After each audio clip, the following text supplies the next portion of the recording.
Of course, Senator, have you read the 40? How do you know what's in there about Venmo and PayPal? Does anyone know what's in this? So we just had this dumped on us a day and a half ago. I've been reading through it. My staff's been reading through it. It's more than 4,000 pages, Joe. What's not in there, though, is the fix that I've been working on for months, and that's to address this 1099-K problem for people that use Venmo, PayPal for small transactions. We're talking anyone that has transactions that go north of $600. If this goes through without the amendment that I've been working on, we're going to see roughly 300 million 1099-Ks issued by the PayPals and Venmos of this world. It's going to flood the IRS and put a huge burden on the American public. But as of today, this is being held hostage in a broader negotiation as Senator Schumer tries to cram this massive package through.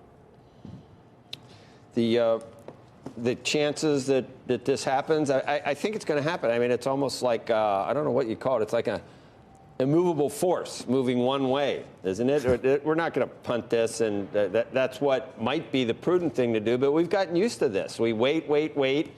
Then everybody wants to go home for Christmas, and the American people are just going to be sitting by while Washington does this stuff that beats to its own drummer, to its own beat, it seems like. Yeah, Joe, you're describing the Washington Kabuki Theater, and that's exactly what happened last night. We were supposed to vote on this and finish it up in the wee hours of this morning. They negotiated everything except they found out one thing. That is that there's actually bipartisan support to keep Title 42 in place.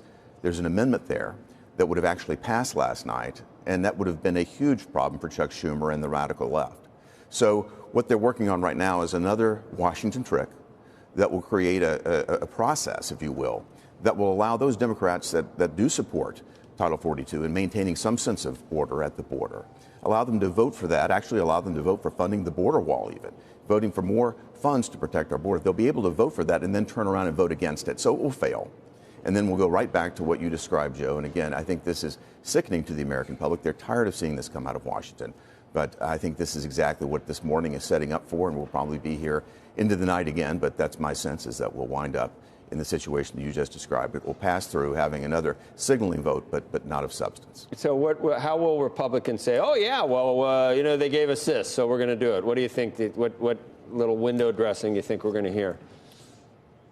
I think Republicans are very frustrated about where we are right now. If you think about what's happening at the border, just to stay on that topic, what you'll see is a different set of messaging points. One side will say, gee, we've plussed up another almost $2 billion to go to the Customs and Border Patrol. But if you look at the fine lines, this is on, I think, page 753 of this massive bill, it says that those funds can't be used for border security, for border protection. They can only be used to accelerate processing of people across the border and transporting people deep into the United States. They're transporting people into my home state of Tennessee. They won't tell us how many. They won't tell us what the burden might be on our schools and our hospitals and our social services. That's what those funds are going to be used for. That's not protecting and securing the border. That's just accelerating the process and ensuring more people come flooding across the border. What it does is it helps protect against the political problem of the camera angles seeing people lined up at the border. It's just to accelerate the processing. So again, this is Washington's spin on something that I don't think the American public is supportive of.